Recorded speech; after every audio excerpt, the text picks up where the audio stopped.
I grew up in the 60s and 70s and 80s, but we worked. My parents said, hey, go out and get a job. You're physically able. I'm not going to live off the government, you know? And people get too comfortable doing that, you know, and it's not right. It's teaching our children and this next generation that that's okay. Before we dive into today's content, I just want to take a moment to thank everyone who's already subscribed to this channel. Your support makes a real difference, helping us share important stories that often go unheard. For the 97% of you who haven't subscribed yet, make sure to hit that subscribe button. Your subscription helps this channel grow and reach more people, all thanks to the YouTube algorithm. This allows us to spread more awareness about what's really going on in the streets of America. And don't forget to like, share, and leave a comment with your thoughts. If there's anything you'd like to see or any way I can improve the quality of this video, drop a comment down below. And once again, thank you so much for your support. Now let's go ahead and get started. All right, so may I have your name and your age? It's Richard Churchfield, and I'm 65 years old tomorrow. Hey, happy early birthday. Thank you. What do you have plans for your birthday? Nothing planned. Just Nothing? nothing planned, no. Just work. Just work? Yeah. Does your friends have any plans for you tomorrow or anything? I don't think so. Huh. It's another birthday. Yeah. Just No another big deal. birthday? When you get older like this, there's no big deal. That's crazy, because that's crazy that you say that, because that's how I feel about every birthday now. Yeah. It's just another day. When they ask me, what are you gonna do? I tell them, just work. People in your life that do special things, then it's a big thing, you know? Yeah. But I don't have any special people who celebrate my birthday a lot, you know? So, you know. True. Yo, when's the last time you celebrated your birthday? Like actually celebrated? I think I was about 40. 40? Yeah. Do you remember what did you do on your birthday? They had a surprise party for me at a bar. No way. Out in Hayward. And Hold on, so your friend took you to a bar, and then from there, okay. I knew a lot of people that worked at the bar. And, Oh, nice. You know, They got you going with free drinks too, or what? oh, yeah. That's what's up. That's when I used to drink. I don't drink anymore. Okay. But yeah, I had my 40th birthday at a bar. And like you said, you used to drink, but you don't drink anymore. Why is that? Because it just became a problem. I had too many problems behind drinking. So I was saying sorry and stuff like that. So Is it something that you somewhat got addicted to, or is it something that was always needed, but you didn't need it as much? I got addicted to it. I was at the union. I'm working construction, and that's a high steel worker, you know, and those guys, they drink, you know. Yeah. And I got into drinking at, you know, I was 21 years old when I got in the ironworkers to follow in with the guys and, you know, be one of the guys that started drinking a lot, you know. And how long did you do that work for? 27 years. 27 years. Yeah. And within those 27 years, did you retire afterwards? Yeah, I retired. Yeah. Oh, yeah? A little bit younger now. I retired when I was around 48. Oh, 48? Yeah. Okay. Somewhere around there. I started And then- working less and less. You know. Was that like a union job or what? Yeah, union job, yeah. Okay. Yeah. And then did you have like everything in order, as such as like your 401k and everything else? Yeah, I'm just now getting around to getting. Oh yeah, hold on. Say it one more time for your age. Huh? Your age.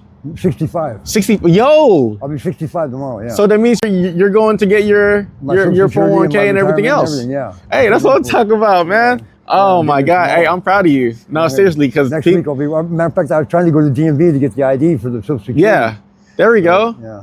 Nice.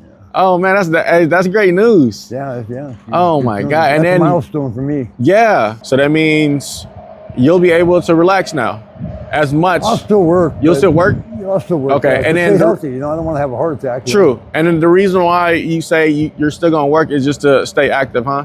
Yeah. Okay, that's nice. Active, and I help the people in the neighborhood. You know, with their. There you go. I work pretty cheap for them. You know, they're my And then friends. what are you doing now as for work, as you were telling me earlier? I do all construction work. I have a contractor's license, and Okay. I do sheetrock, electrical, plumbing, whatever it is. I do it. Roofing. You know, I get a lot of work. And do you do just like door to door? Is that how you No, I sell your people, services? People refer me by my work. They say, hey, you know, he does good work, so they'll tell somebody else. And the guy that hired me today talked to one of my friends and said, hey, Cowboy did that, you know, so that's how I got hired, you know. Nice. He And then referred me. since you've actually said your name, how did you get the name Cowboy? Because when we were kids, we used to ride horses, and, you know, we lived kept in Castro Valley, and we had horses, and, you know, used to ride, and I had a lot of friends who were, you know, cowboys, so Yeah. they started nicknaming me Cowboy. I always wore cowboy boots and hats, and, you know, when I was a kid, I was into all that. And then that's crazy that you say back in the day you used to ride horses in Castro Valley. Yeah. Somebody told me that just maybe a few years ago that San Leandro and Castro Valley used to be nothing but dirt.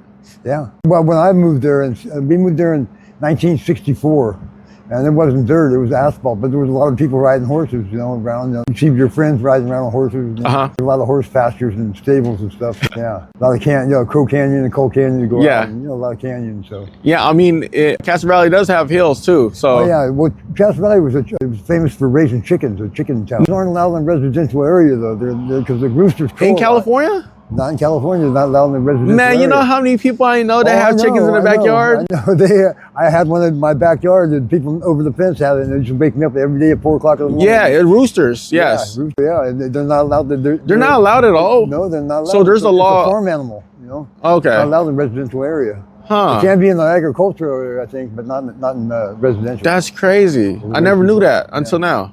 Yeah. Wow. So that means you're telling me that if somebody had some chickens in the backyard right now, they possibly might get a ticket if somebody say anything. Wow. That's. They could be. Somebody could call the animal control on them and take them away.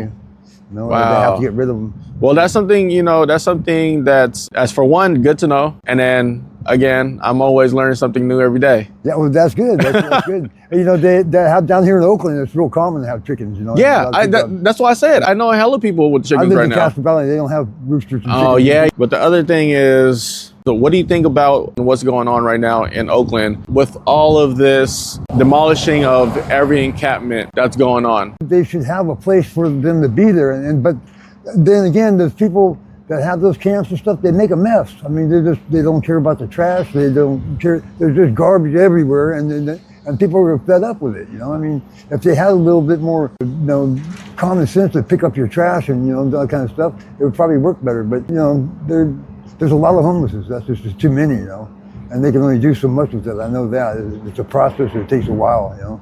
Yeah. But the way they're doing these camps, you know, they kick them out and then they start them right back up. You know, they go right back in there. You know, don't be so rough on them, you know, and teach them, educate them that, hey, you guys are living in poverty, looking like, you know, trash all over and going to the bathroom outside. People don't like that. I mean, if you had a camp, if you had a designated area where they could camp out in the field, or they got plenty of space around here, you know, and run it to where, hey, if you don't clean up your mess, or if you get in a fight in here, you're not coming back, or, you know, regulate it a little bit, you know, and it probably work, you know. There's some kind of organization to it that they can do to help them out, you know, if they're gonna let them do it, you know. But it just needs to be addressed, you know, because the people, the homeless people in the camps, they're just trash everywhere. There's rats all over, and you know, it's terrible. I wouldn't live in none of those camps. I couldn't do it. And and the reason why they're in the first place is because most of the people who are in there aren't really highly educated, you know. They're not real educated people, so they're kind of living that way. Mm-hmm. They ended up that way. The people that have a little better education, you know, and know a little bit more knowledge, have a little knowledge on that, they're not in those camps, you know. It boils down to knowledge on that stuff of being on the streets, you know. And if people are used to living on the streets, it's not like they're getting a family getting kicked out of their house and the guy had a good job and his wife's got a college education and their kids are there and everything. It ain't those type of people. It's a lot of drug addicts that are doing that, you know. And that's what, you know, almost everybody in them camps are drug addicts, you know. I can't say that's a bad thing for them because everybody's susceptible to that, but, you know, they need to educate them more. I think it'd be better, you know. True. That's what I think about it, you know. I hate to see them out there like that in the rain and tents, and, you know, but they could do better, you know. They could try harder, and the city could try harder by, you know, helping them out a little bit better, you know. I mean, they're housing them, but they're not housing them fast enough, you know. They're building all these low education houses. And like you said, you know, they're housing them, but not fast enough. And the crazy thing about it is that I've came across to a few folks already that I've spoken to. The longest I heard anybody that wasn't housed yet is 10 years. Wow. The other one was 8 years, and then the last one was 4 years. Well, see, my ex-girlfriend right now is looking for housing, right? And she's homeless. You know, she's not homeless because I put her in a trailer on my yard at my house, but she's been asking to get put in a place for about 1.5 years, 2 years now, and she has a baby, a brand new baby, and they haven't responded to her or anything. You know, those people should be put in the front of the line. You know, as soon as possible. Yeah, you know, I mean, that's what they keep telling her. Oh, we're going to be on the list, you know, but it's not happening. You know, and then from what I heard too is that they said the people that are quicker to get into housing are people who checks off the list, and one of those lists that you have to be is you have to have a mental issue. Right. Well, she's got mental issues, definitely, but she has a brand new baby, a 4-month-old baby. Mm-hmm. She's living down in that trailer with no electricity, no water, you know, and no hot water and stuff, no heating. It's hard for her. I try to help her out as much as I can, but I can only do so much. I'm limited, you know. Sure. But I helped her out by letting her put her trailer on my property and stuff, and like that. But it's something I don't really want to deal with either because she's my ex-girlfriend. No, And then they are going slow on that list though. There's not super slow. Yeah, I Super don't duper know slow. what they're getting the funding for it. I know they're getting the funding for it, and they have the places. Why doesn't it move? Nobody's supervising it, or nobody's making sure it's running right. Yeah. So what's going on? Yeah, I honestly don't even know why. They need to open why is that that up the and case? investigate that. What's taking so long? True. Why does it take so long? Because they have places. They Plenty. have places all over. And then not just there's plenty of places, but they can start creating tiny homes everywhere. Right. Yeah, Right. Especially all these empty lots. Get these people off the streets. I mean, this is bad. You can't even, when you're homeless, you can't even go get a job because you don't have a place to clean up in the morning or charge your phone and all that kind of thing. You got, job interview, you got to be cleaned up and look right and, be fed. And these people get up in the morning, they got no charge. I mean, it's a bummer thing, They can't take no shower, they can't get clean. Go to a job interview, you should be cleaned up and look right, so they'll hire you. And there's plenty of jobs out there to go to, but it's hard to get up when you don't have a base to work out of. You can do all that. It's hard to go get a job, Sure. That's why a lot of them are in that spot too, Not so much the education, but you got to have all that. You got to have, you got to have a good bed, good rest. You got to have it clean, to be clean, And they don't have that, If they had a spot where they could put a bunch of people in tents or whatever with public showers in there and, and keep them clean and, and have a couple of people working for them that do all that kind of stuff, make sure it runs right, it could help them out a lot more. A place to charge your phone, a place, like that, And make some little bit of rules that, hey, you break these rules, you're not going to be here no more, They can sign a paper or something. You can stay here as long as you don't break these rules.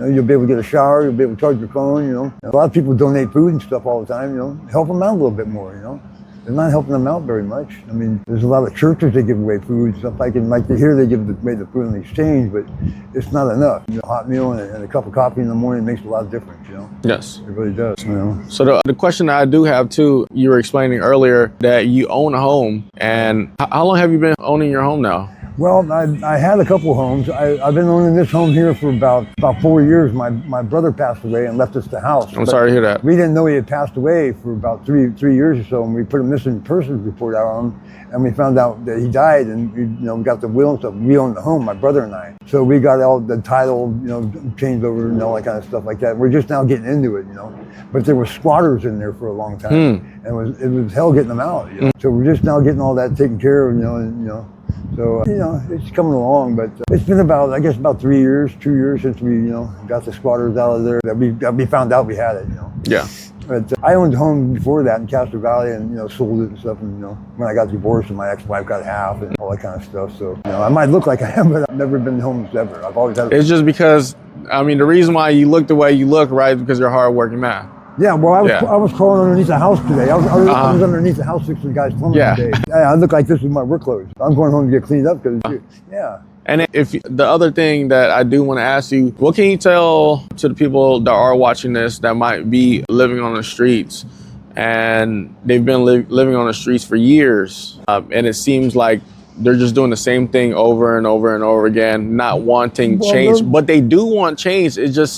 It seems like they got to put one it's just foot in front of the other and help themselves a little bit too. The city's not going to do all of it for them. You got to, no matter if they can put us $1,000 on the corner of that sidewalk right there. You got to get up and get it, right? So you got to help yourself too. It's not all that they're going to do everything for you. You got to get up and do like it's like going out working. If you want to eat and you want to have some money or whatever, you go out and get a job. That's what I was always taught to. Go out and work for you, Don't just live off if you're perfectly physically able to work, go get a job.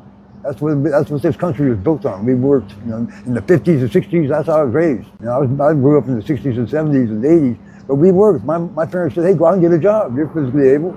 I'm not going to live off the government." And people get too comfortable doing that. And it's not right. It's teaching our children and this next generation that that's okay. It's not okay. You go out and get a job. That's work. There's nothing wrong with that. Work not only is it good for you, you'll get a paycheck. You know what I mean? Yeah. That's always cool. I had a good job when I was growing up. When my whole trade, I worked as an ironworker all my life, and I made good money. I went through an apprenticeship, and I applied myself. Once I applied myself, it all worked great. You know, I mean, at 21, man, you're doing good for yourself. I have a pension now. I have an annuity to go get, and I'm not going to be eating cat food when I'm 65 years old out on the streets, Yeah. Because my mother and dad taught me that to go get a job. But once I caught on, and both of my sons work. I have two sons. One's 38 and the other's 35, and they both work every day. There you go. I put that in that, hey, you got to work if you want anything. If you want to get ahead in life, go work, get a job. There's nothing wrong with it. You'll meet people, you get to see places, go places. Depends what kind of job you have, but it's a good thing. It gives you other opportunities. And there's nothing wrong with working. People have been in these camps going camp to camp, doing the same thing over and over. They're not going to go anywhere unless they apply themselves, unless they really want to do it. You can't push them. You got to do it themselves. And I know they get in their comfort zone and they're used to the same old thing every day, which a lot of people get used to things like, even when you own a home and you want to go, you get used to that comfort zone, and you get lazy with it. But you got to get out there and do it. Change is good. Change is always good. That's what I always think. That's the way I look at it. I'm a positive person though. There we go. If you ask me if the cup's half full or half empty, I'd say it's 3/4 of the way full. Yeah. I never get down or depressed or knocked out, disappointed. I just keep on going. There's there you go. Something else, Don't let it knock you down and don't try again. There you go. I love it. You'll always find a way, whatever works for you. But yeah, if they're just laying around doing the same thing every day, that's not good. Get out there and work, go out and do something, get a job, if you're physically able. And then last thing is, what quote do you live by? If you remember, if your mom or dad have ever told you something that stuck in your head. Get ass up and go to work. Wake up, go to work. Yeah, they enforced that on me, but thank God they did. And thank God they spent the money on my education, because I went to private school when I was young. And, because I got kicked out of high school when I was young, and I went to a private school after that, from 10th grade up. And they paid for that education, and thank God they do, because I use it every day. The knowledge I have, I use it every day, And they want them to get up and get your ass to work if you want some money. Go get a job. Don't be borrowing. I'm not at the bank. Go get a job. You'll have money. And that's what I did. That's the best thing you can do. It's good for you. It's healthy for you. It's get your ass out and go to work. That's about it.